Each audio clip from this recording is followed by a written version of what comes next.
You're so fine. Oh,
Hey, everybody. It's me. Happy Wednesday, hump day on the Morning Night Live. Hope you're all having a wonderful morning. I didn't put the chat in the screen there, did I? Oh, I better do that. Anyway, I hope you're having a good day. I can't hear myself. Turn that monitor up. Thank you. And, boy, whole bunch of stuff going on in the world. Let me fix this real quick while I'm talking. I've neglected a lot of news. And I feel like it's time to get some catching up doing. And thanks to our wonderful Discord administrator, I'll be able to catch up on quite a few things. Plus, I pulled some stuff up myself. And the hell is that? Anyway. And, there's a whole bunch of stuff. So I hope you're ready for the show. Make sure where'd Ace go? There it is. Let's fix that so I can get the screen working. And because I'm running late, I'm just going to get it going. So, hey, Johnny, play the intro, please. Now. Thank you. Oh, thank you. Please. Ladies and gentlemen, coming to you live from the Lucky Dog studio in a hidden location somewhere in the upper Midwest of the United States of America, it's a brother making his own way, but with all the wrong opinions. Welcome to the Morning Night Live with your host, yours truly, Dawg Knight. And stop the music. Good morning, everybody. Welcome to the Morning Night Live. I am your host, Marty, also known as Dawg Knight on the internet. And welcome back to the Dawg Knight Channel on this lovely 27th of April, 2022, Wednesday, hump day. And I do have my cup of coffee ready because there's some caffeine needed today. Now, I just want to remind you of a programming note for the next couple days. Tomorrow, I don't know where I'm doing the show from. It could be from my truck because I might be driving. It depends on how early I wake up and leave. If I leave early enough, I might be doing my show from my hotel room. Although, no, I won't be because I can't get in the hotel room till 3. So I guess not. It'll be from my truck or from a rest stop or something. I don't know. But tomorrow's show is going to be kind of probably a Q&A show, I guess. I don't know what else to call it. It'll be interacting with the chat because I won't have any news stories in front of me. And plus, it's not a good idea to read news stories to you while I drive. So we'll talk about stuff happening in the world. And I'll make a little list before I go so I can just use my superior brain functions to come up with things to talk about. And then on Friday, I'm crossing my fingers because last year when I tried this, I got a copyright strike before I even started the stream. That was a nightmare, and it was bullshit. And I should have sued the guy because, false DMCA claims are against the law and can get you up to a $10,000 fine. But I don't think I would get any of that money, so I don't know how that works. But anyway, I'm going to do a live remote show with a bunch of drunken college students at the university that I used to attend at what is functionally my university's homecoming, known as the Drake Relays. But I'm not going to put the name Drake Relays in the title of the stream because I'm trying not to swear, but that wad who gave me the strike last year might be doing it again. I don't know why. That's a whole long story. You can go back to about this time last year and look at my Drake Relays occurring around that time streams to find out what that was all about. So anyway, none of that crap. Oh my goodness, we're starting already. Thank you, Gunfox61, for sponsoring the show. And Gunfox61, you are the new Streamlabs Superstar sponsor of the day. Thank you, sir. Who says there shall be ranting because we demand it. Ranting for the ranting God. Tomorrow I'm off, so I could help out if you need it. Well, I'm not sure what you mean. If you can elaborate on what helping out means, we'll have to chat about that, Gunfox, because I'd be happy to take the help if I can figure out how to make that help me. So anyway, thank you so much for sponsoring the show, sir. As always, you are a great American, and again, you are the Streamlabs Superstar sponsor of the day at the moment. Yes, there is, so anyway, I'll be talking with a bunch of drunk college students and shit. So anyway, I will let's say hi to everybody and let's get into it, because I got a whole bunch of tabs open today. Boy, if you click the tab, the little link in the description down below at the end of or after the end of the show, because I don't add it till the outro, but that link's gonna have a lot of tabs today, probably 30 some. So anyway, I didn't share this out on other platforms either. I got to do that. Anyway, so let's see if but I do want to say good morning, everybody, first. So let me dispense with that. First in the chat today was our friend Advocatus Diabli, who is the only person today who gets the bell just for being here first. Advocatus Diabli, thank you. You are the first one here, and congratulations. Also, good morning, Tyre Alexander, Gunfox61, who's already sponsored the show this morning. Also, good morning, Mike Savage, Blarg. Good morning, K-Show, Neon Leon, Aaron Meredith, Rotten Corpse, Select a Boy. Yeah, boy. Also, good morning to I Always Lost and Nothing Else, who we around here call Alone. Till now, I've always got by on my own. I never really cared until I met you. Is it I work my fingers to the bone? I think so. I work my fingers to the bone. How do I get you alone? Okay, enough of that. I always get sentimental every time I hear that every time I think of that name. Also, good morning to Richo, my friend from down under. Black Hebrew Israelite. Black Hebrew Israelite. That's right. There we go. Also, Fixamar Kibid, affectionately around here known as FX. Also, good morning to, who else is here? Is that everybody? Oh, Maddie's in the house. I'm sure Ronan's driving somewhere, so I just give him the truck horn because, you know. Also, good morning to, is that everybody? Is that everybody? Lord Stanhope's here, and that's kind of it. So anyway, did I say Tyre? Yeah, I did say Tyre Alexander. Zombie Teddy. Oh, you have a new Abby. I didn't even notice. I noticed that the other day, but I wasn't sure. It just didn't. I don't know. Anyway, hi there. Let's get into the news. First, a bunch of stuff from the Discord today. We're gonna just go in the order that I pulled them up, and these are head spinners. Some of them are. Harvard University has created a fund to redress its time. Wait, what? Not that I can sing. Okay. Harvard University has created a fund to redress its ties to slavery. Well, it's about damn time that you liberals start realizing that you are the ones who should be paying the reparations and not the government. Okay. I'll get to that.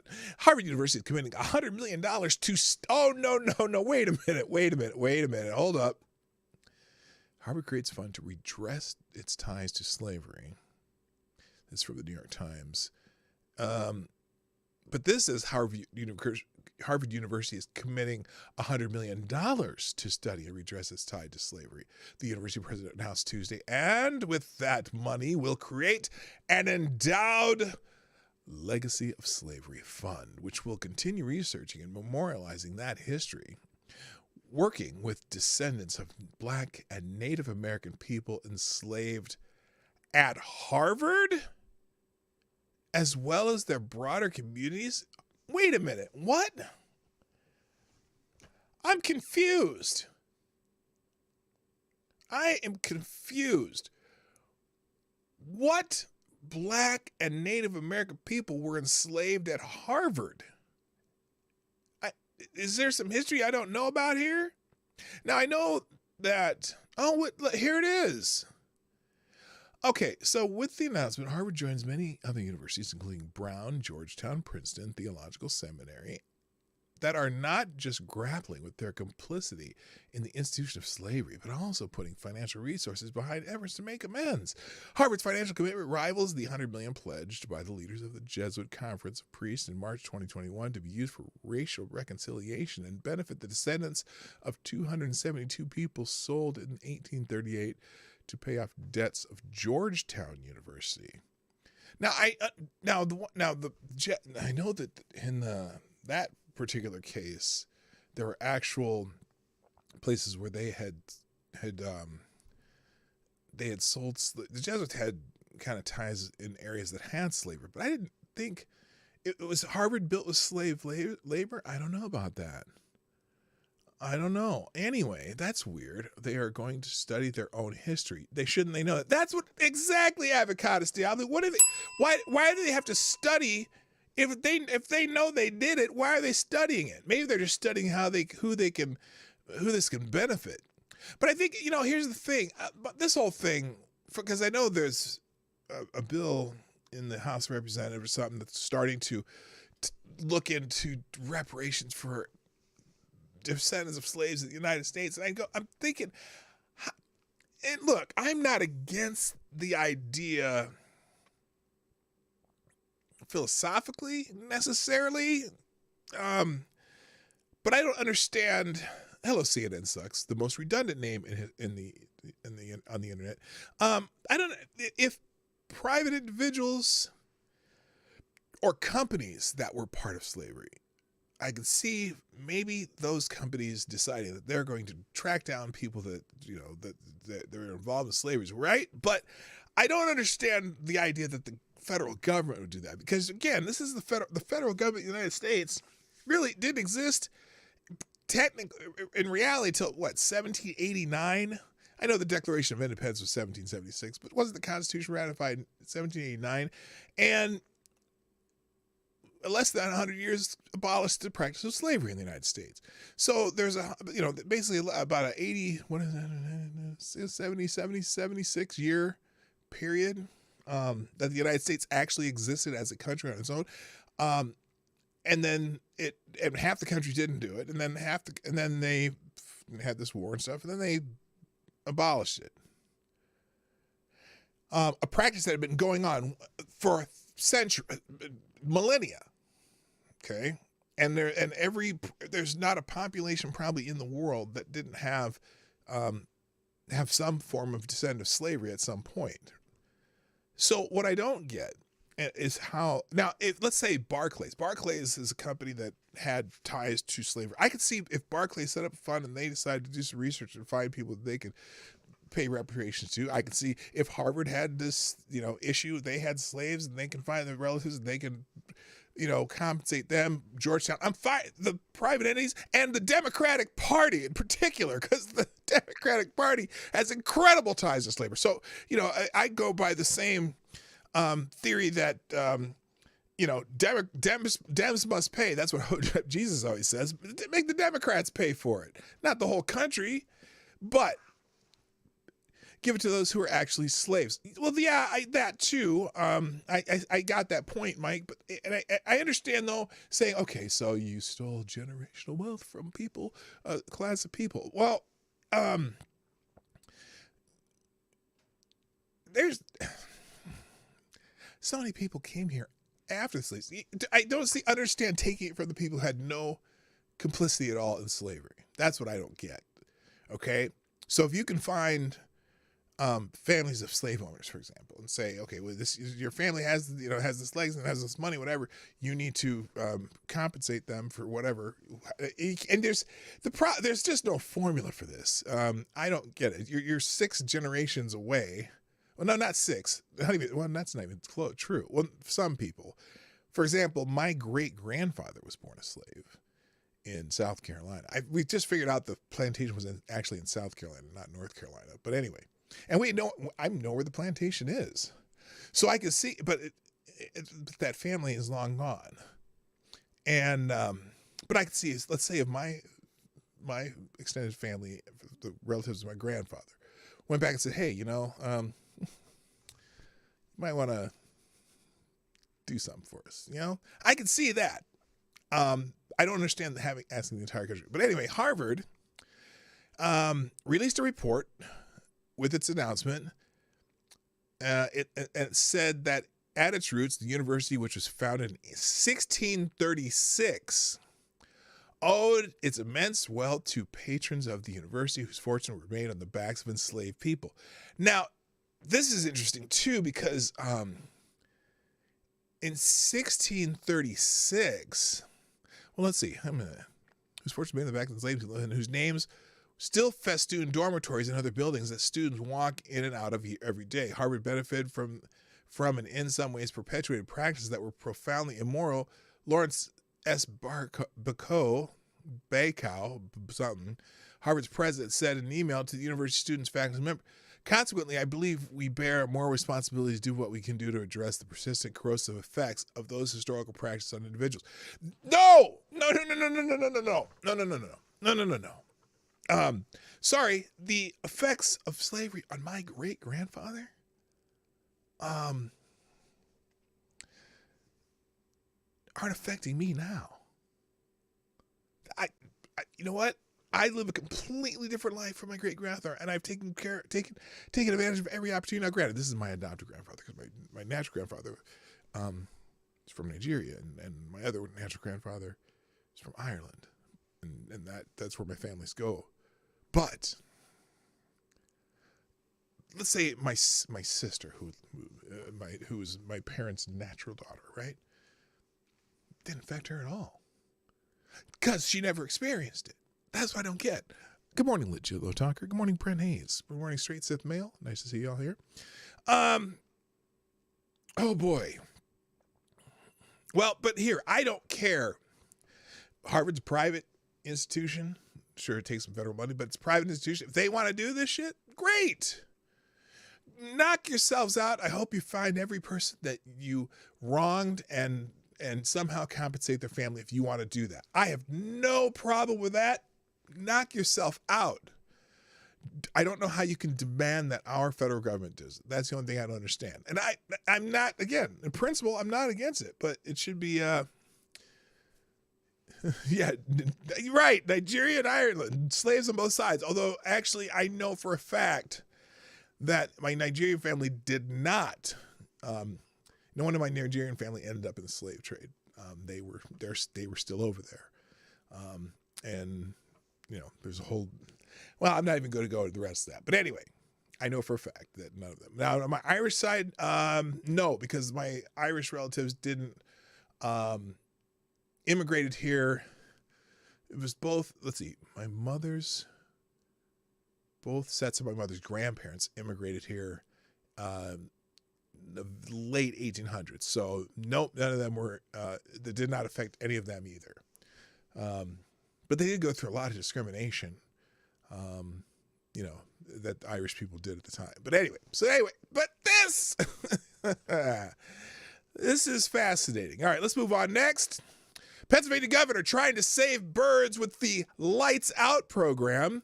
By the way, thanks, Gunfox, for putting all these news stories in the Discord. Tom Wolf administration is trying to save the life of birds during migration with a Lights Out program. This is great. The administration announced that they are joining forces with the Appalachian Audubon Society and property owners in the city of Harrisburg to help reduce light pollution in Harrisburg to assist birds when they migrate in the spring and fall. Yes, light pollution. The voluntary program involves turning off or blocking as many external and internal building lights as possible at night during migration season when birds are passing through the city and state capitals in large numbers. It says lights and glass can create a dangerous condition for birds trying to navigate metro areas. Outdoor street lights and safety lights will still be turned off. Well, what the hell are you talking about then? You're still going to have street lights on? You jackass. But the spotlights to the Capitol, now the spotlights to the Capitol Dome were removed though. So, because those spotlights are going up there, the birds are flying, and then they look down, they see the spotlight. Oh, they could be blinded for a few seconds. Oh my God. Pennsylvania. Speaking of Pennsylvania, also, Governor Wolf is also set to make Pennsylvania the first major fossil fuel state to adopt a carbon pricing policy. Oh, fantastic. If you're still in Pennsylvania, get out. More than 2.5 years, basically they're going to charge you for carbon. More than 2 years after he started to work on it, Governor Tom Wolf is set to enact a centerpiece of his plan to fight climate change, making Pennsylvania the first major fossil fuel state to adopt a carbon policy, but it may be short-lived. Now, where's the rest of the article? What happened? Okay, for some reason that article got cut off. Oh, here we go. Let's try this. It's Fox 43 and I want to say Pittsburgh. Oh, here we go. But it might be a short-lived victory. One lawsuit is already challenging Wolf's regulation, and more are expected. The term-limited Democratic governor has 8 months left in office and may be replaced by a successor who is hostile to it. Let's hope and pray. So here's what it is. On Saturday, a legislative agency is set to publish Wolf's carbon pricing rule in the official record of state agency actions, authorizing Pennsylvania to join a regional greenhouse gas initiative, a multi-state consortium that sets a price and declining limits on planet-warming carbon dioxide emissions from power plants. So basically, they're making you pay for the carbon that you put in the air.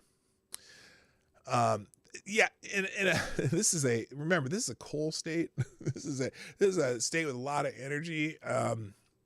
And the carbon pricing program on power plants will significantly reduce greenhouse gas emissions. Oh, the jury's out on that.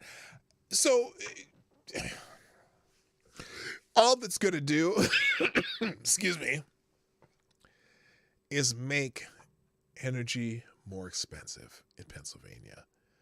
If this was Thursday, you know what I'd be saying. FTG Governor Wolf. Thank you, GunFox61, for sponsoring the show one more time. Another 5 spot in the tip jar. Marty, GunFox says, here. Thank you, GunFox61. Marty, who says, Marty, name one nation. Excuse me. Marty, name one nation that is around that does not have shit that was evil. Plus, the left loves to forget that the slave takers were blacks in Africa. The left can go fuck themselves with a rusty barware rod. Well, now that's a little harsh, Fox. Good God. You know what? That's just it. We like to, as a nation, we like to flog ourselves about all the awful things we've done, when all of human history is awful things. And, the best thing you can do about awful things is to stop doing the awful things once you figure out you've done them. But it's the entire world, and probably every nation and country and tribe and whatever that exists has conquered another nation, country, region, area, tribe, or something. And at this point, all we can do is as we decide that we don't want to be that type of society anymore, is to stop doing it and try to learn to live together. Anyway, and then Gunfox does it again, another one. Thank you, Gunfox, for another 5 spot. Who says, this one, I think this requires music. Hang on a second. This one absolutely requires music. Give me a moment, please. Let's see, make sure I know where I'm at. 1, 2, 3, 4, 5. There we go. This is a mood. This takes emotion. I need proper music for this next one. Let's see, something. Should we go some kind of, maybe some small drama? Yeah, let's go solo piano. Here we go. Allow me to do a dramatic reading of Gunfox's last and most recent donation and super chat.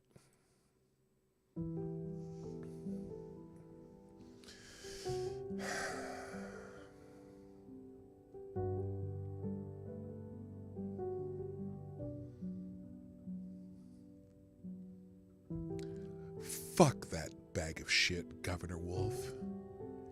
And his ex-butt buddy.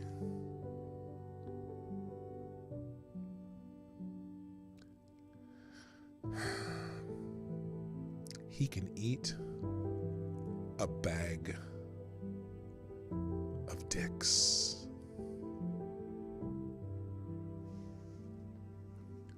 Thank you. Thank you very much for that beautiful sentiment, Gunfox61. I appreciate it. If you'd like a dramatic reading of your super chat, well, you have to write one first. Hang on a second. Let me just put this out on other platforms that I forgot to do for a second. Give me a moment. I'm sorry, because I forgot to do it. Give me a second. Sometimes you have to announce this on every little place you go, and I forgot to do it. So give me a second. Donkey dicks. Well, that's not in the.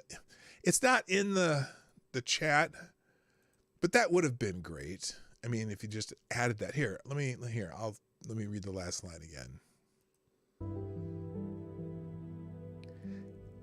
He can eat a bag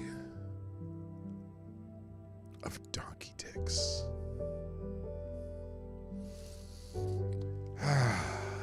Yes, perfect. Okay, that was perfect. Thank you again, Gunfox. Thank you for clarifying. All right, next. Google has decided to crack down on something again with their crackheads, I hope. Apparently now Google users are now going to be flagged for using politically incorrect words while searching, as the technology giant launched an inclusive language function. Yes, you heard what I just said. They're launching an inclusive language function, and they're going to flag users for using politically incorrect words. I'm assuming they mean like faggot or retard or shit like that. If the move of Google is, okay, hang on. Let me just open the actual article here, because let's see. The move by Google is for people to avoid the use of politically incorrect words. Why? What if you're searching for an asshole and you can't remember the asshole's name, but you know the sentence the asshole said? I'm just curious. You're going to get flagged for that? In a report by The Sun, if a user uses terms deemed politically incorrect by Google, a message pops up that reads, quote, oh my God. Oh my God. Okay, Gunfox. You wanted it. You asked for it. You got it. If you used a word deemed politically incorrect by Google, as in Google has the power to decide what words you use. A message will pop up that reads, quote, inclusive warning. Some of the words may not be inclusive to all readers. Consider using different words. End quote. Hey, Google, how about you considering kissing all of my fat ass? Oh my God. Google moves towards more gender-sensitive language. For example, gender-specific terms such as policeman or housewife will be replaced by police officers or stay-at-home spouse. Kiss all of my ass. Oh my God. I either need the X-File themes or the what's that other one? The Twilight Zone theme as a sound effect. Remind me. Somebody drop me a DM or something to remind me to add those sound effects to my damn sound effect board here. Users who are using the word landlord will be given a suggestion to use a more gender-sensitive property owner or proprietor. Likewise, mankind is suggested to be placed with the alternative humankind instead. I want you to blow me another kiss. I can't read the rest of this article, Gunfox. Oh my God. Oh my God. Let's try this. Let me see. I don't even use Google. I use DuckDuckGo. But Google.com. What color is the fireman? Okay, it didn't do it, but this is not like a Google app or something. How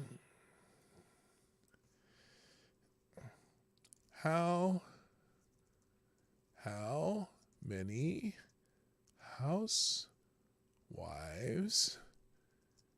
does it take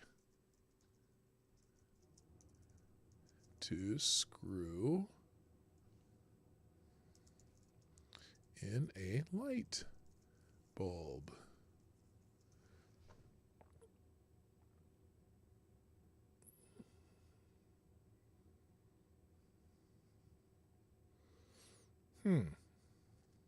Two, provided the light bulb is large enough to fit them both and they find each other attractive.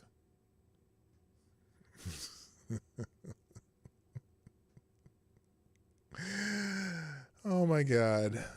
Actually, it's more. At least another 4 is needed. One to remember on which day of the month the bulb needs replacing. Oh, how many women? That's how many women. Okay. Anyway, it didn't actually prompt me, but still, fuck Google. Moving on. Afghanistan will not tolerate invasions. According to the defense minister. As if they've been super inclusive with invasions. Before I read this, though, thank you, Maddie, for sponsoring the show. You're awesome, as always. Whoops. Come on. Here, let's do that again. All right, Maddie drops a 5 spot in the Streamlabs. By the way, if you want to sponsor a show and get your message read, down there, that little thing that says pdognight.live, you can go there, you can watch the show, you can participate in the chat, and that little thing up the upper right-hand corner is the Streamlabs, or you can do the YouTube Super Chats, or there's a couple other ways to do it down in the description below, but I will read them. Let's see here.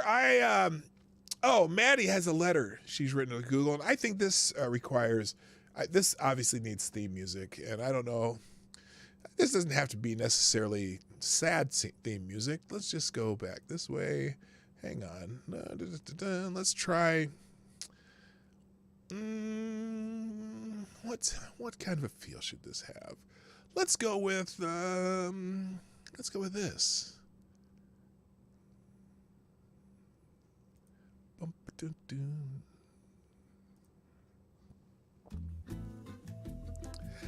Dear Google, I do not appreciate your attempt to sanitize my language. It seems that your collective craniums have been deprived of oxygen due to your medical state. Please seek a craniectomy as soon as possible. Your anus will thank you. Well, Maddie, that is a perfect letter to the Google clowns, and there you go. So they even get a little... Thank you very much. That is perfect. All right, moving on.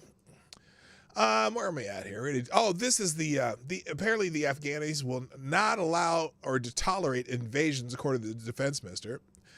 In Kabul, Afghanistan's acting defense minister said on Sunday that the Taliban administration will not tolerate invasions from its neighbors after protesting against airstrikes it says were conducted by neighboring Pakistan. Oh, yeah. Hello, Willie. What's up? The comments come after the Taliban administration blamed Pakistan for airstrikes that officials say killed dozens in Kunar and Khost provinces. Pakistan, which has not affirmed any involvement in airstrikes inside Afghanistan's border, said the two countries are brotherly countries. We are facing problems and challenges from both the world and our neighbors. The clear example is invasion by them in our territory of Kunar, said Mullah Muhammad Yaqub, acting Afghan defense minister at a ceremony in Kabul commemorating the anniversary of the death of his father, Taliban leader Mullah Muhammad Omar. We can't tolerate the invasion. We have tolerated that attack. We tolerated that because of national interest. Next time we might not tolerate it. Well, why would you tolerate an attack in the first place? It's because you can't do anything about it. Sorry. No, you can't. Moving on. Anyway, but they're not going to tolerate any more invasions. We'll tolerate that invasion, but we are not tolerating any more. You know, this Afghanistan gets invaded a lot. You know what I mean? Oh my God. You didn't break me. Shut up, Gunfox. I see you up there. I see what you said. Moving on.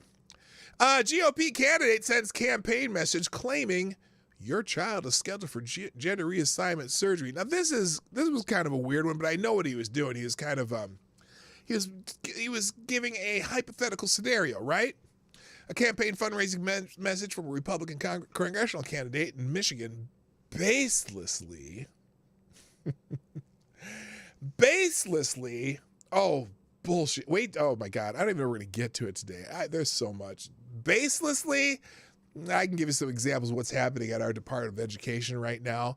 Anyway, baselessly accusing President Joe Biden of forcing young children to learn about gender reassignment surgeries, directing text message recipients to an appointment confirmation for your child to receive a gender reassignment surgery tomorrow at 9 a.m. The message from the campaign of State Senator Tom Barrett, who is seeking the GOP nomination in the state's 7th congressional district race for the U.S. House of Representatives, asked recipients whether they wish to, quote, cancel this appointment because you do not believe that in teaching young children about dangerous transgender ideologies, end quote, by filling out a fundraising form. The campaign message first reported by Michigan Advance.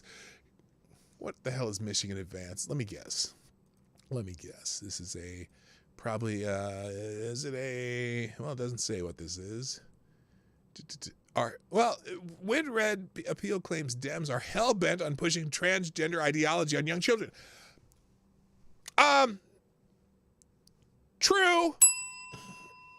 They are. They absolutely are, because they want it to be normal because it helps, it saves people from getting their feelings hurt, right?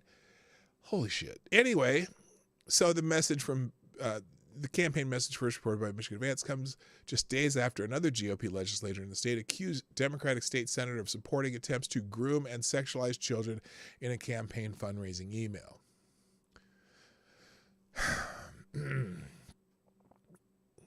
A message from Mr. Barrett's campaign reads, "Stop Biden from doing this to our kids." Well, yeah, look. Whether this is a divisive social, issue, campaign thing, I got a secret for you.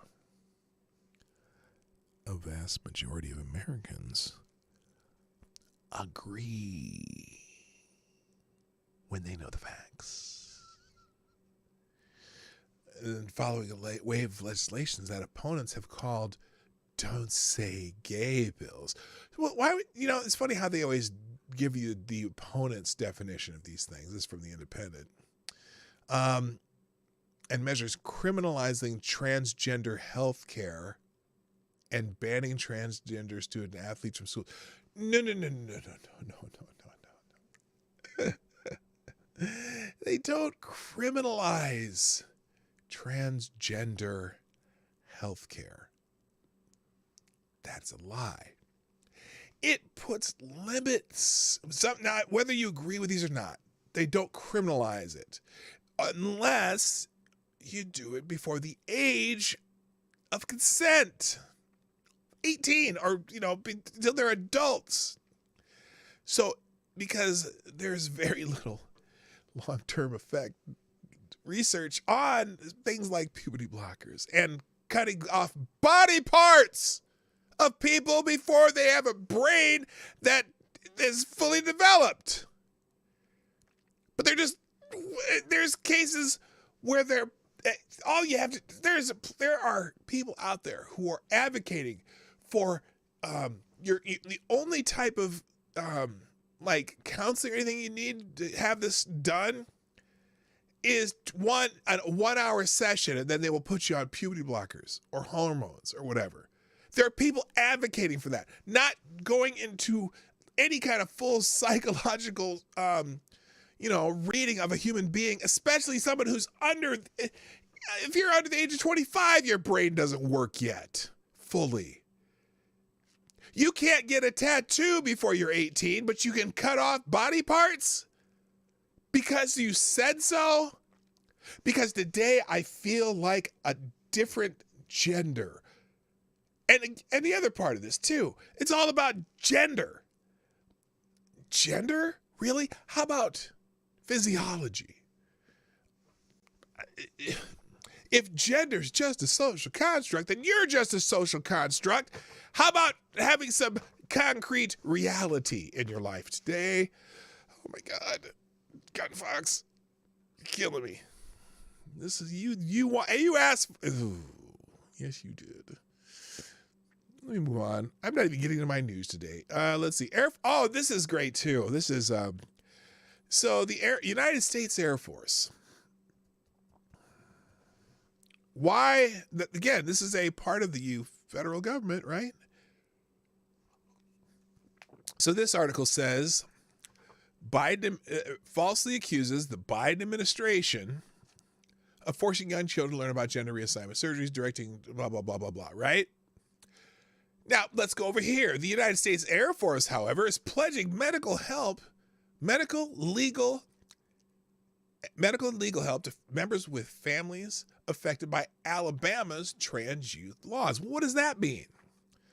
The Air Force said it is tracking state laws affecting LGBTQ members and their families, pledging to help with medical, legal, and other assistance, including for families affected by Alabama's recently enacted controversial trans youth laws. The health, care, and resilience of our DAF, I don't know what that means, personnel and their families, some Department of the Air Force, something like that, and their families is not just our top priority, it's essential to our ability to accomplish the mission. The Undersecretary of the Air Force, Gina Ortiz-Jones, in a statement last month, we're closely tracking state laws and legislation to ensure we prepare for and mitigate effects on our airmen.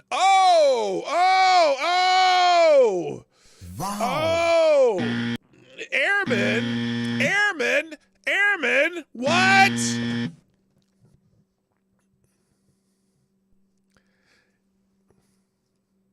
She said airmen. Guardians and their families. No, not our air women, not our air humans, our air people, our air persons. She said airmen.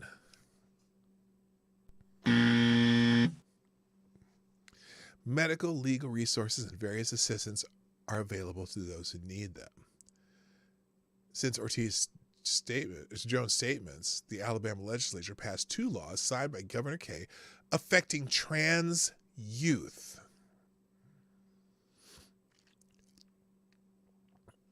A vast majority of whom are just using attention-seeking behavior.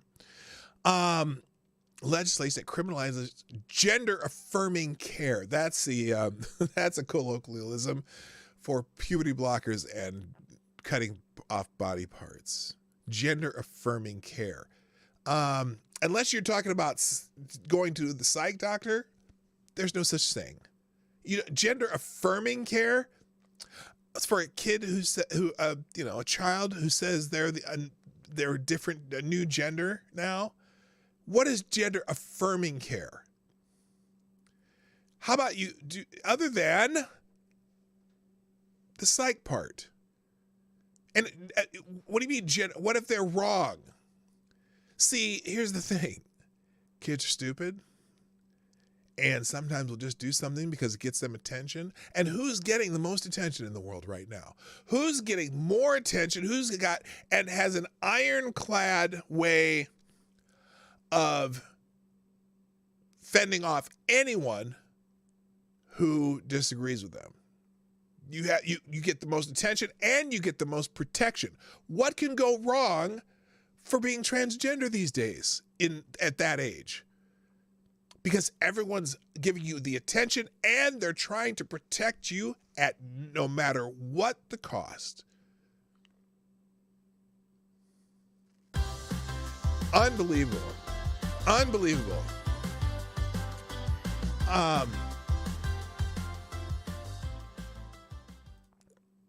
Real quick, today's sponsor from Tyre Alexander. Thank you, Tyre Alexander, for dropping a small bullet in the box.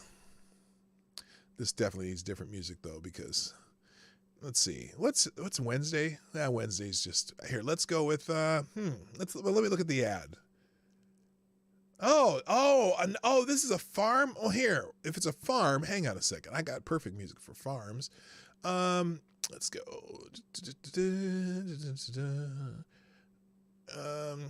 Here we go. Let's do this. Make sure we don't have any vocals. All right, here we go.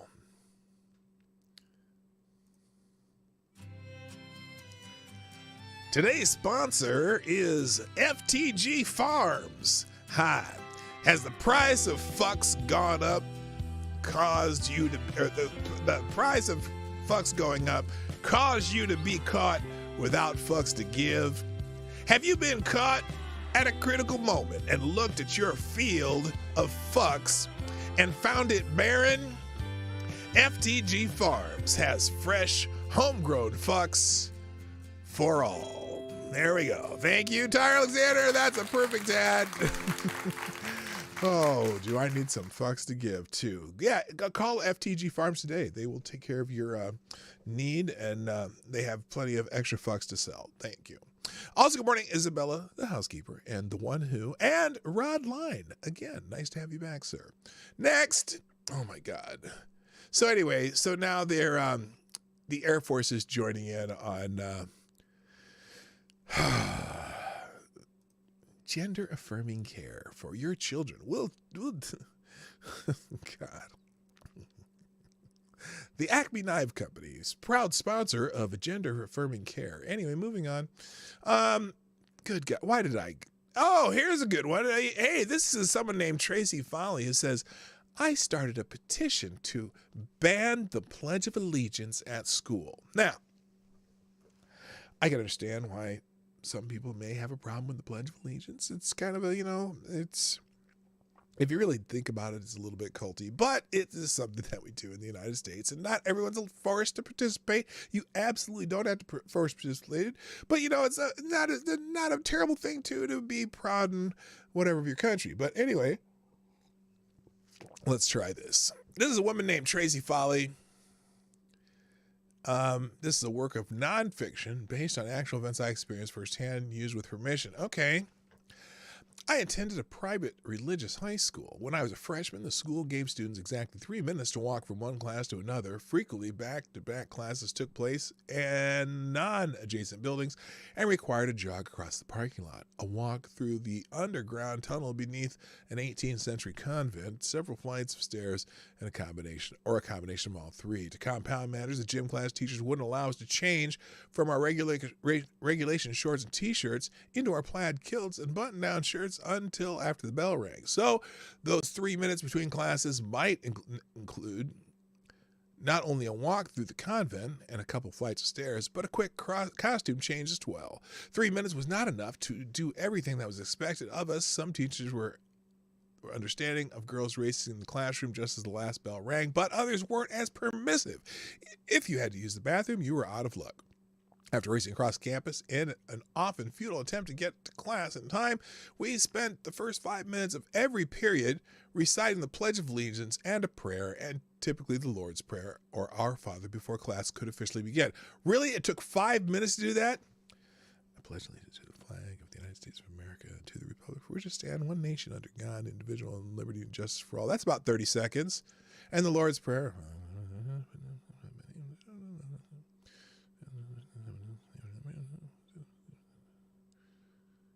And that should take like a minute if you do it right. Anyway, that's right. We said the Pledge of Allegiance at the start of every single class, including gym class, and followed up by the chanting of prayer in unison before the class could begin. By the end of the week, we all recited the pledge nearly a dozen times.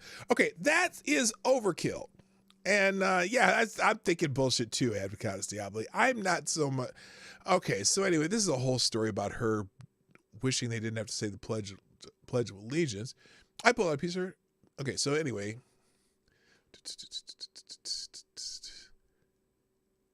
she started a petition to ban the Pledge of Allegiance at school and use that time for students to use the bathroom or change clothes after gym class and walk to the next class at a reasonable pace.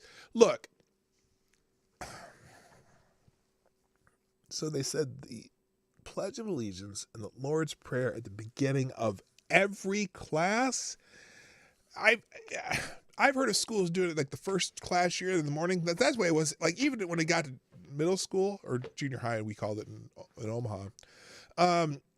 You said the Pledge of Allegiance at the beginning of first period, and then we didn't even do it in high school. But it was like you said it once a day, and not every class. And so I can understand it. It would make sense if this was true, which I'm. Oh boy, I don't know. Here's how true I think it is. Anyway, if that's true, I can see her asking to just say it once a day instead of in front of every class. But I am in the big fat X to doubt place where I am right now. Moving on, and then finally, this is the last news that Gunfox sent me, and oh boy, Gunfox, why I oughta. We'll do the. Well, by the way, all these, I'm also opening the full story on all these. So when you get to the tabs, the introductory story and the full story will be there. So this person apparently was. I think I saw this story. These stickers are a part of a personal agenda. High school teacher who was forced to remove rainbow stickers from her classroom door supporting gay and transgender rights says the school district plans to terminate her contract. Did they ask her to stop doing something and she kept doing it? Maybe that's why. Here it is. The teacher says she was forced to remove rainbow stickers from a classroom door supporting gay and transgender rights. Now the educator claims the high school and the district is terminating her contract at the end of the school year. The high school teacher believes she was removed because she has been outspoken and advocating for gay and transgender students and encouraging journalism students to investigate the sticker removal. She says she doesn't want to leave K-12 education because she cares. The high school teacher from Texas, Rachel Stonecipher, was teaching English and journalism at MacArthur High School. Unfortunately, she and a colleague were placed on administrative leave in September 2021. According to reports, it started with teachers posting small rainbow stickers, a symbol of the gay pride movement, outside the classrooms to show students they were allies. In August 2021, the administration required that all the stickers come down, explaining that decorations in classrooms, hallways, and offices must be neutral in viewpoint to ensure that all students feel safe, regardless of background or identity. Now that's an interesting way to do it. Okay, so someone's putting up rainbow stickers, right? Would a kid who isn't comfortable with the rainbow thing, are they allowed to feel safe too? Just curious. What if that makes them feel unsafe? Like they'll be targeted for not being fully on board with woke ideologies. Okay, would you feel safe in the class with the teachers putting up rainbows all over the place to show one ideology? Now, look, I don't believe that LGBTQ people should be discriminated against in a lot of things, most things. I think legally and whatever. But the idea that if you have to mind your P's and Q's because you're afraid a teacher might downgrade you because you're not fully on board with everything the teacher believes, I would feel unsafe as a student. And there you go. That's how you use safe to get what you want. It's kind of a form of, I would say it's kind of a form of bullying. Anyway, that story will be there. I'm going to leave it. I'm going to take off into some other stories here. Let me make sure I got to close all these windows. I have so many windows open that don't even belong here because I was late. Oh, I didn't even do that. Dang it. Did I not even do that? Oh, yeah, I did that one. That's good. That can go. And I did not post that one. Did I post this one? Yes, I did. Give me a second. And that is today. All right, let's get into the the meat of the show, which I oh boy, Gunfox. So, the name of the show today is 5.2 Million Reasons. And well, oh no, where'd it go? Shit.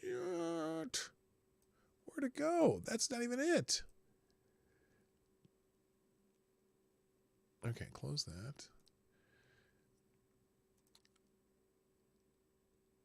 I'm sorry, guys. Where's the story? Oh no, did I close the window? Well, here, I can find it quickly. It's under my Biden crime family section.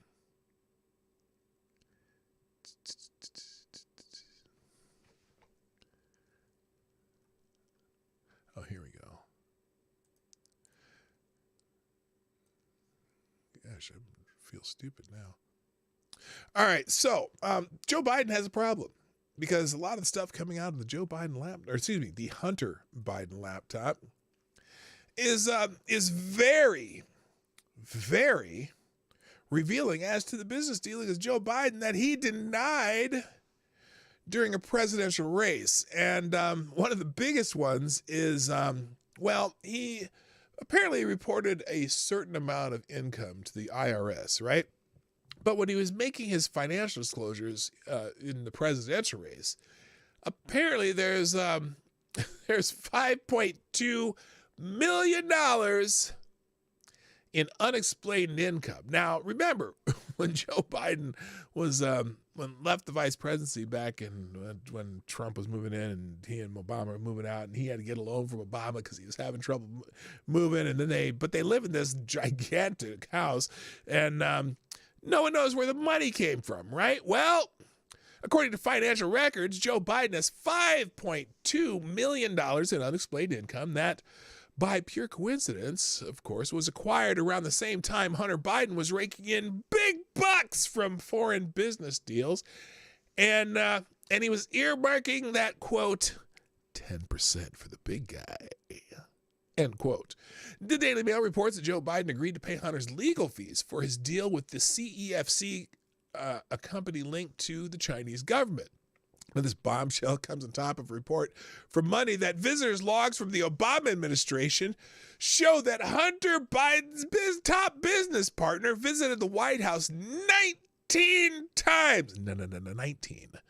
While Joe Biden was vice president, contradicting Joe's claims that he was never involved in his son's business dealings. And there is absolute proof that he met with Biden himself. That'd be the Joe Biden, not the Hunter Biden. Obviously, he met with Hunter Biden because Hunter Biden was the guy he's doing work with, but he met with Joe Biden.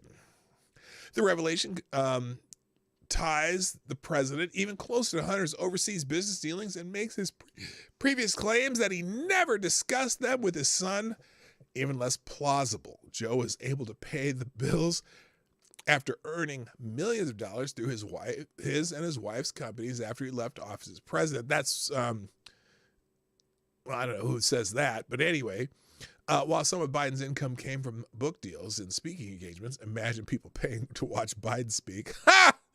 There's a $7 million discrepancy between the income declared on his tax returns and the income he declared on government transparency reports. $7 million discrepancy. Some of that difference can be accounted for with the salaries earned by the First Lady Jill Biden. What were they paying for? What? How could that be? Isn't she a school teacher? How many school teachers are making millions of dollars? Isn't that her big thing? She's just an educator. She's a school teacher. I don't know any school teachers making that much money. The missing millions combined with emails on Hunter's abandoned laptop suggest Joe would have a 10% share in Hunter's blockbuster deal with the Chinese. It raises a troubling question.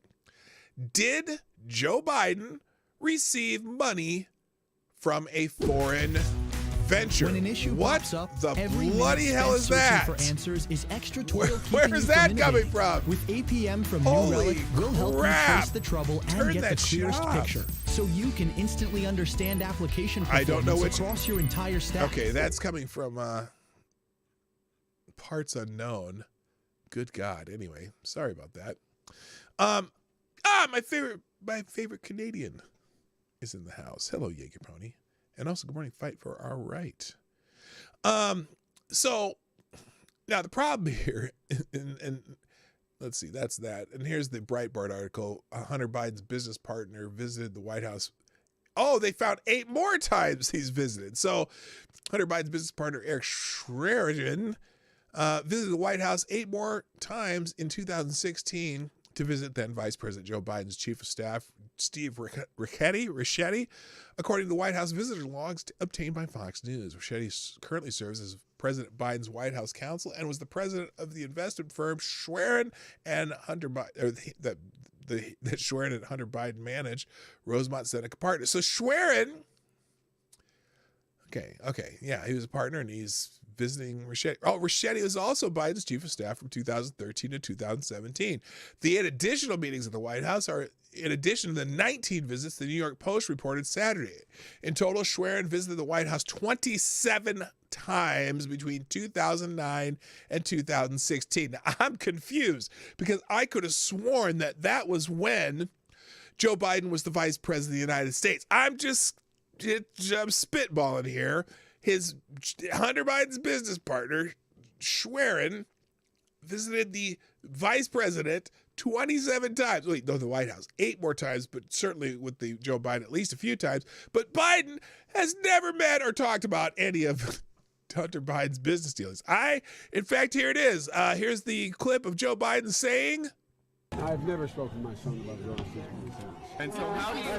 Let's talk about, here's what I know. I've never. I know Trump deserves to be investigated. Wait, what? He is Wait, no, that's not the question. We didn't ask about basic Trump. We asked norm about of your the son president. and We his should be business asking partners. him the question.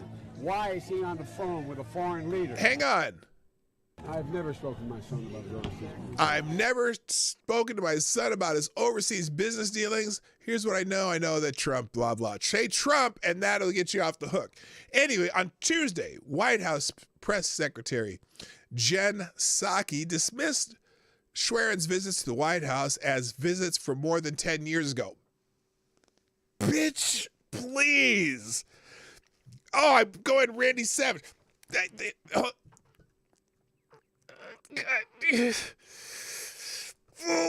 yeah, bitch, please. You know, he was talking about when he visited the White House when he was the vice president, and now he's the president. Is there any conflict of interest because he was getting foreign money?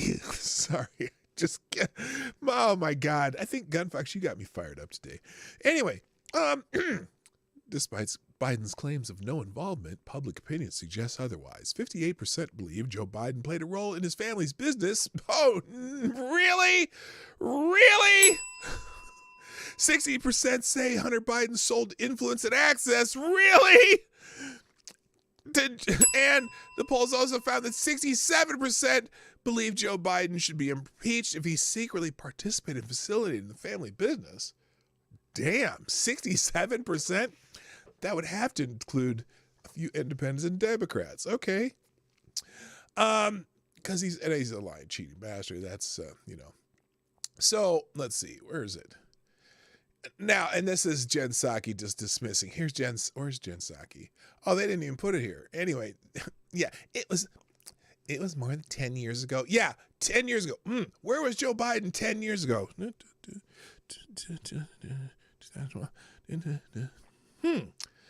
That was when Joe Biden was the vice president of the United States. Oh, and 10 years ago, that's when Hunter Biden was doing his business dealings in Ukraine and China. And 10 years ago, yeah, and that's when Joe Biden started to get big bucks in his bank account. Anyway, holy shit. So anyway, there's a couple more articles. I'm going to skip these because this is basically the same thing. Joe Biden granted West Wing meeting to Hunter associate while he was the vice president. Let's see. So let's talk about Eric Schwein again. Let's see. Oh, now, of course, the Attorney General of the United States is not all that interested in this, at least as how it relates to the president. A.G. Garland, the Attorney General, Merrick Garland, who, thank God, is not on the Supreme Court, denies the need for Hunter Biden's special counsel, saying he is quite comfortable with the current prosecutor. Oh, goodness, thank goodness.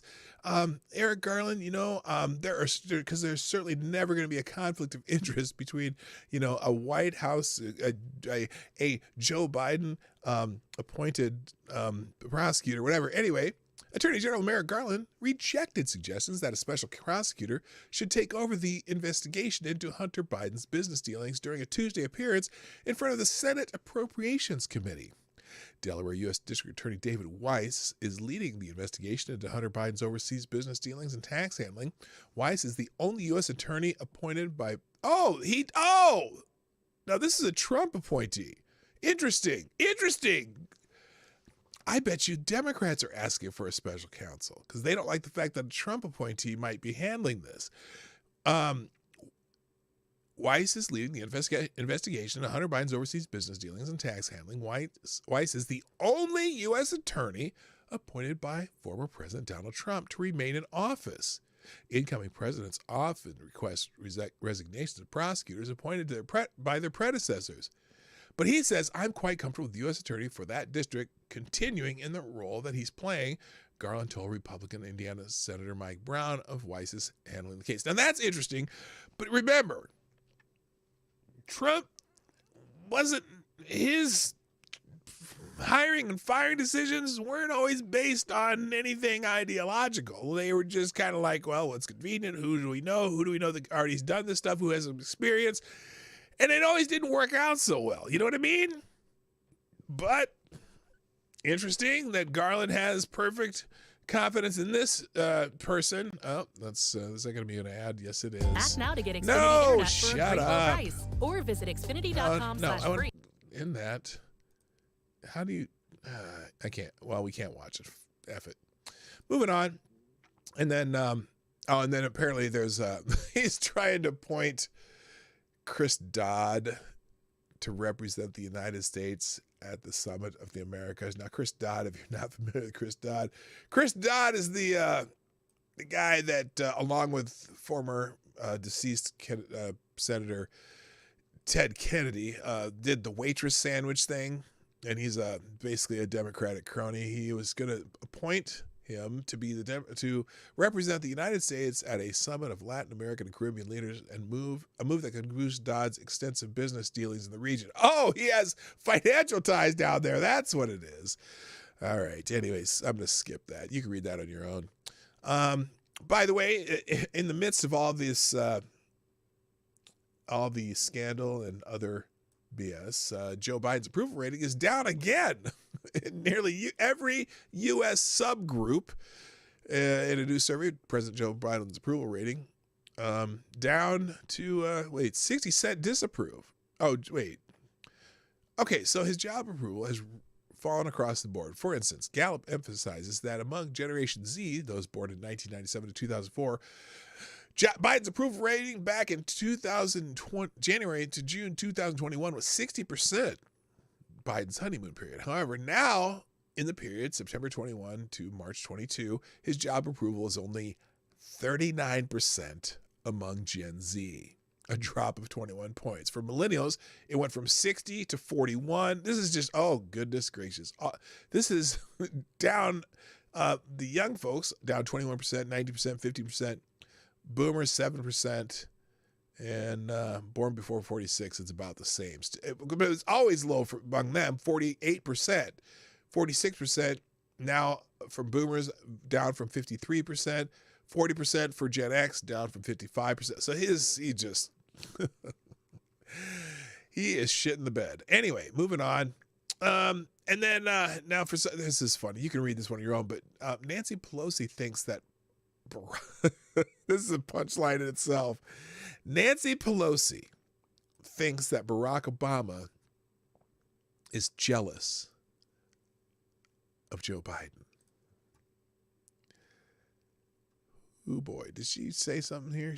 Apparently, according to a new book coming out next month, Speaker of the House Nancy Pelosi believes that Barack Obama is jealous of Joe Biden. The book, This Will Not Pass, Trump, Biden, and the Battle for America's Future, written by New York Times reporters Alex Burns and Jonathan Martin, insists that Obama has complicated feelings about his former number two. Complicated? Nancy Pelosi, who spoke regularly with the former president, came away from her conversation with Obama during this period with a matter-of-fact diagnosis. She told a friend Obama is jealous of Biden. Okay, I want you in the chat. I want you to give a single word answer. What do you think, or how do you think Barack Obama, a single word answer of how you think Barack Obama would describe Joseph Rahim Biden? Single answer. How do you think Barack Obama would describe Joseph Rahim Biden? All right, I'm going to move ahead here. Now, oh, wow, an astonishing turnaround in New York concerns is bad news for Democrats. So in New York, a very prominent Democratic state, there have been some attitude changes about things that are important to New Yorkers, and I mean the entire state, not just the city. Headline after headline, day after day, week after week, New Yorkers are tired of hearing stories about our rising crime problem. They are sick of feeling unsafe, and they are done with politicians who pander to the activist pro-criminal fringe. Oh, I got to put my own word in here. Here, let me put one in here. There. There's my choice. Okay, if you fit in this category, the latest Siena College poll confirms that you are not alone in the Empire State. It's actually the far left that's out on an island. So this is, first of all, is New York State on right track or headed the wrong direction? Total. Right track, 36%. Wrong direction, 52%. And even on independents especially, 25% wrong track, 62%, or excuse me, 25% right track, 62% wrong track. And even when you just go by gender, it's upside down. The only people who think that the state's on the right track are liberals. Right track, 66% to 21%. Moderates, 31% to 55%. Conservatives, 13 to 80.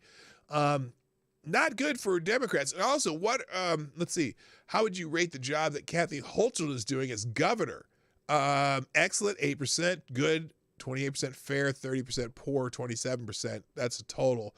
And it's kind of tracks along the same on those questions. But it gives you basically the answers they give in this poll don't look good for New Yorkers. I'm going to skip the rest of it because I want to get to my last topic here, which would be Twittergeddon. Let's see. Let me check some answers here. I said one word, Lord Stanhope. Oh, no, senile people stick together. Senile, I thought you meant there. Gay! But you wrote that before I asked the question. Idiot, sure. Senility, sure. Pawn, sure. Hello, Rockhopper, my friend from down under. Shit, Lord Stanhope. Okay, shit, that was your answer, Lord Stanhope. I got you. Depends. And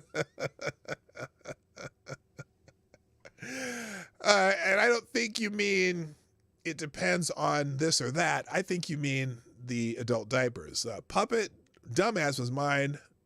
Mick, is that a... Okay, I'm not sure. Joe did say Barry looks clean. True, he did say that. Okay. All right. 95% answer. Who? Kathy's doing shit. Yeah, she's terrible. All right. I want to get to the thing of the day. And I have several articles open about this, but I'm going to just stick with this one. Twitter's top lawyer who pushed for ever more censorship with the indignant fury of a holy inquisitor cries in a meeting with her employees. And Vijay, I know it's Vijaya, but I like to call her Vijay Getty, is the super SJW lawyer who pushed and pushed to make it against the rules on Twitter to refer to any transgender by his correct, or I think they meant incorrect pronouns. She pushed the claim from the transgender lobby that it is violence and causes harm to to ever acknowledge their actual sex. You can see this gender-bent ideological maniac debating Tim Pool with her dumb boss, Jack Dorsey, then CEO of Twitter. I'll put a link to that if you haven't seen this video from when they 5, 4. This is a 3-hour video, but it's well worth looking into because you get to see Vijay.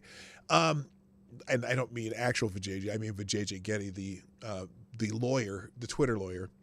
Anyway, right off the back of this debate, she's defending the censorship of Dr. Sean Baker for pushing the carnivore diet. Soon thereafter, she and Jack both claim that there will be no censorship of people suggesting that vaccines are unsafe, that's not against the rules. Yes, that could change in a few years, huh? Essentially, she's been pushing the line that anything the left claims causes harm must be censored, and that the idea that all this censorship causes harm to free speech just isn't a consideration we should worry about. So now you have the background for why we're all laughing about Vijay crying like a bitch in a Cure video. Monday, here, this needs sad music. I'll just read the rest of this, then we're going to get out of here because there's more articles on it, but I can't. I don't have time. I'm just running out of time. I may try to remedy that later, but here is the article because it's sad. It's very sad, and let's go with this.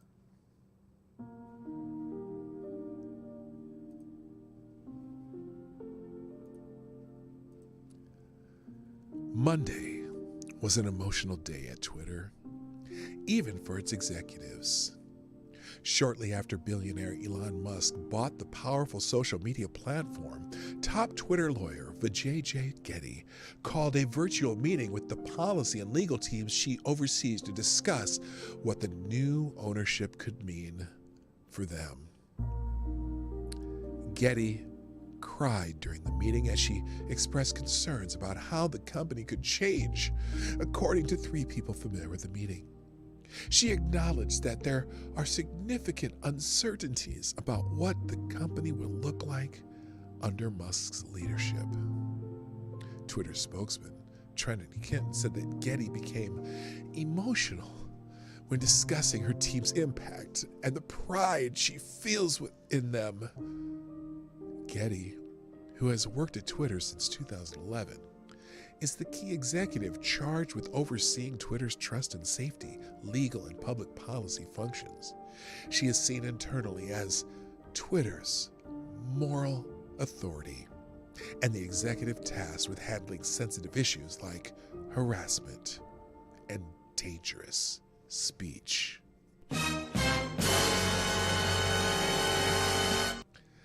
She has shepherded Twitter through some of its most contentious political battles, including the decisions to remove all political advertising and to boot former President Donald Trump from the platform in the wake of the January 6th attack on Capitol Hill, a position that has earned her devoted fans within Twitter, as well as a large contingent of right-wing critics.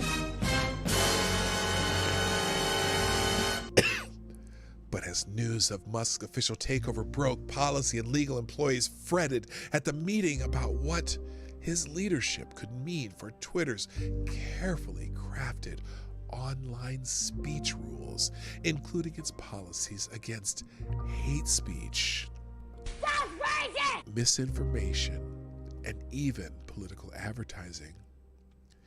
Getty herself has advocated strongly for ensuring that Twitter's policies protect its most vulnerable users while protecting free expression, a position that is at odds with Musk. I am often inspired by the vigorous debates on controversial issues that occur on Twitter, But I've also been seriously troubled by the plight of some of our users who are completely overwhelmed by those who are trying to silence healthy discourse in the name of free expression, Getty wrote in a 2015 Washington Post op-ed. At times, it takes the form of hateful speech and tweets directed at women and minority groups. At others, it takes the form of threats aimed to intimidate those who take a stand on issues. Man.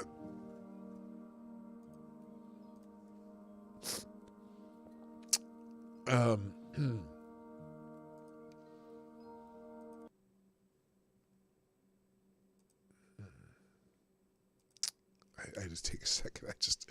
I'm a little verklempt. This is how they end free speech. They claim that free speech can only really happen when they exclude the people who are arguing with women and minorities, and especially trans people. Nope, don't argue with the trans people. Just, you can't say nothing. You can't talk about reality. Disagreement with protected, marginalized people is definitely hate speech. If you're not affirming them, it's hate. When you argue with these people, they feel chilled from expressing their opinions and do not offer them. So you have to censor men, especially white men and straight people. Then the marginalized people can speak freely. Then you have free speech for some people. But they're the people who matter. Getty holds one of the most controversial positions at Twitter. Her teams decide how to moderate content. That's made her a target of right-wing criticism.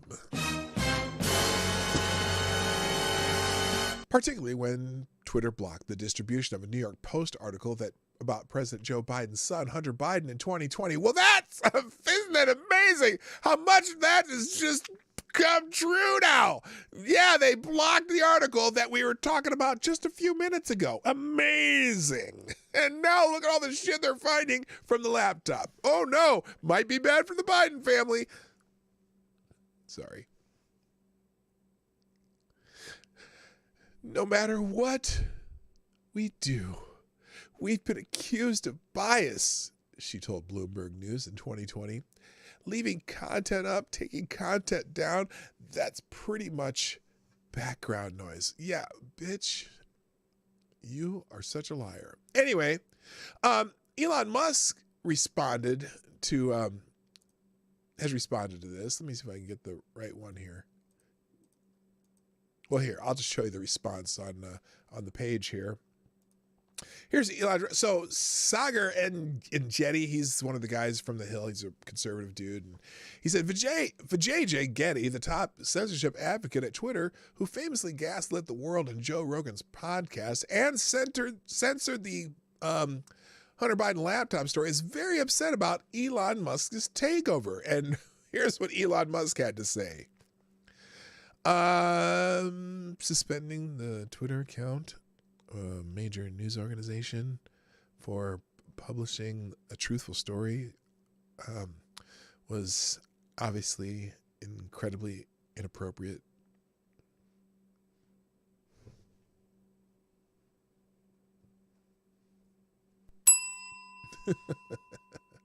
Anyway, if you want to get caught up on all the Twitter nonsense, I put on the tabs today. I will also include that great Joe Rogan that had Jack Dorsey, Vijay, and Tim Pool on, because that was a great debate, and she is just clueless. She doesn't get it. Also, I will leave a link to Twitter going on an internal lockdown, preventing woke employees from taking revenge for Elon Musk's takeover. You know, it's something I've noticed too literally in the last 48 hours. I've been seeing tweets from a whole lot of Twitter accounts that I had forgotten I even followed that haven't left Twitter. I just haven't been seeing their tweets. Like, I saw a tweet by Michelle Malkin. I forgot I even followed her. Imam of Peace. I haven't seen any tweets by him in a year, and all of a sudden he shows up on my feed again. In fact, there's a few people on Twitter today that were not on Twitter yesterday, like Juanita Broderick, the person who's accused, well, what's that word they use? Credibly accused Bill Clinton of raping her.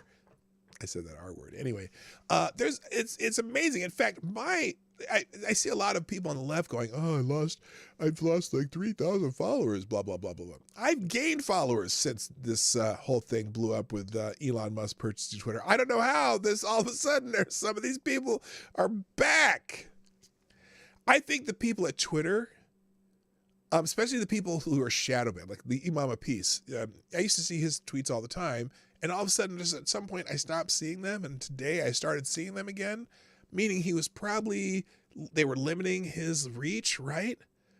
I think there's people at Twitter who are covering their tracks that have been shadow banning people. I really do.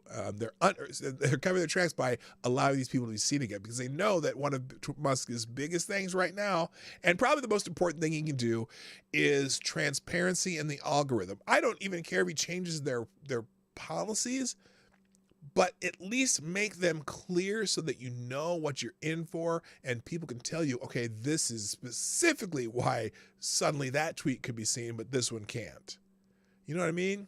Anyway, also, so this is the political article that most of that stuff was from about her crying.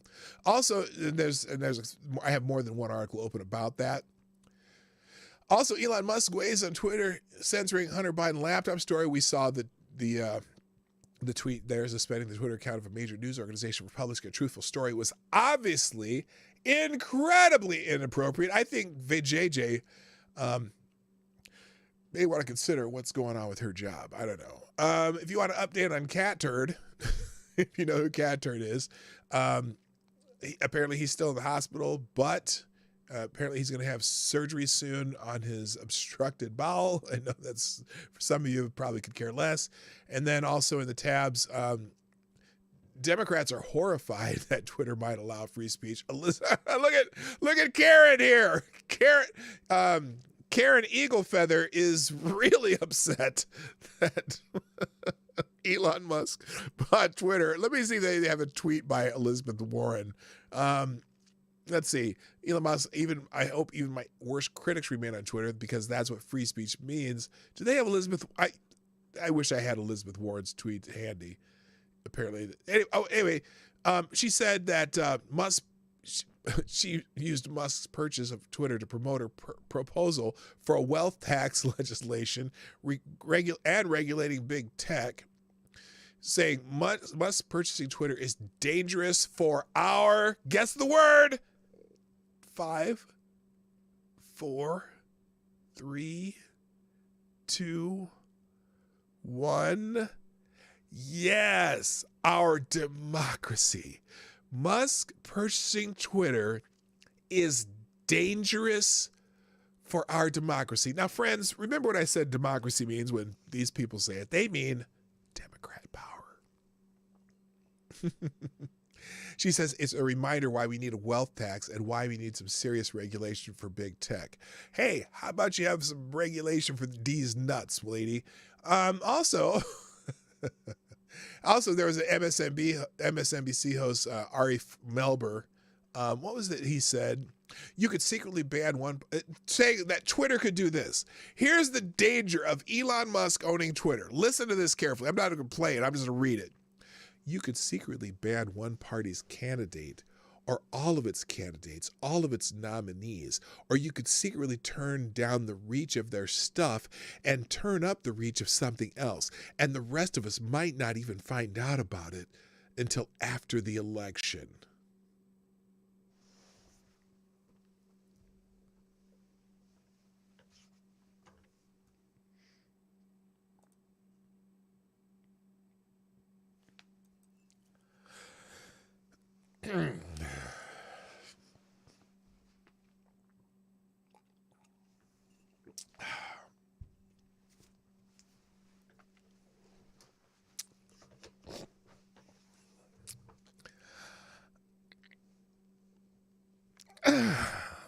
Really, bitch?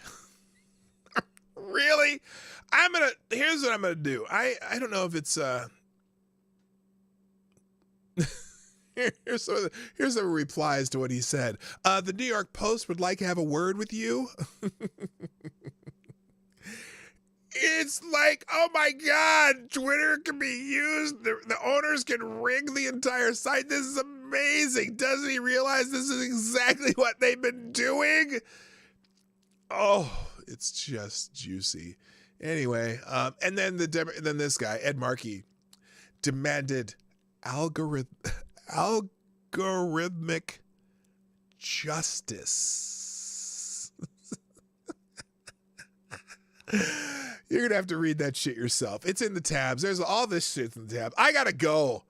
I got to leave. Just a reminder, tomorrow is going to be on the road, and then Friday from on location. Please, before you do anything else, I would, I can't continue.